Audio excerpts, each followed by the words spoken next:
Double-crossing your friends. Lying to your fellow spies. Treason. That's what I'm accusing you of. So, friend or foe? In the 1960s, the world was shocked to discover that a British intelligence agent named Kim Philby defected to the Soviet Union. Guy Pearce plays him. Among his friends was Nicholas Elliott, played by Damian Lewis. And the world has ever since speculated what Kim Philby was motivated by and like.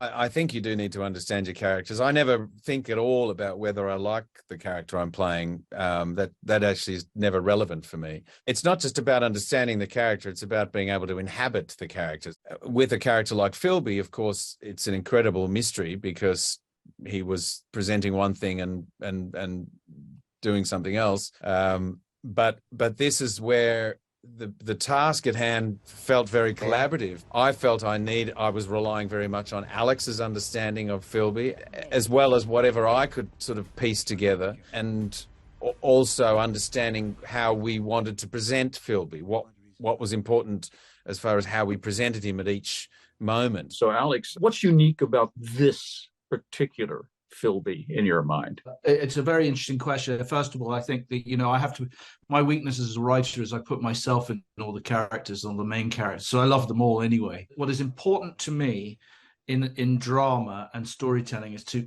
no matter what you think of the characters or no matter what the history of the characters is, you have to try and give them their dignity.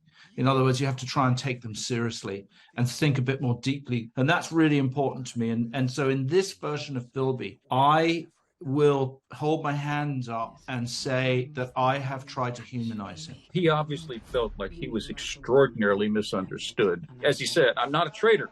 I'm not a traitor. I'm not a traitor. I would argue that in the end, he probably thought that he was incredibly well understood. But until that point, which I think was soul crushing for him, until that point, I think he thought that he was in this sort of elite club of one that he'd created for himself. But that's not also to ignore the fact that I do think that there was some ideological integrity to what he did. I mean, he believed what he believed. I don't think he was a sociopath, or at least I've chosen not to portray him as a sociopath because that's in a way too easy.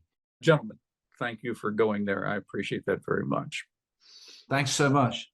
Flicks with Patrick Stoner explores the craft and culture of filmmaking that enhance our communities for television stations and websites around the country.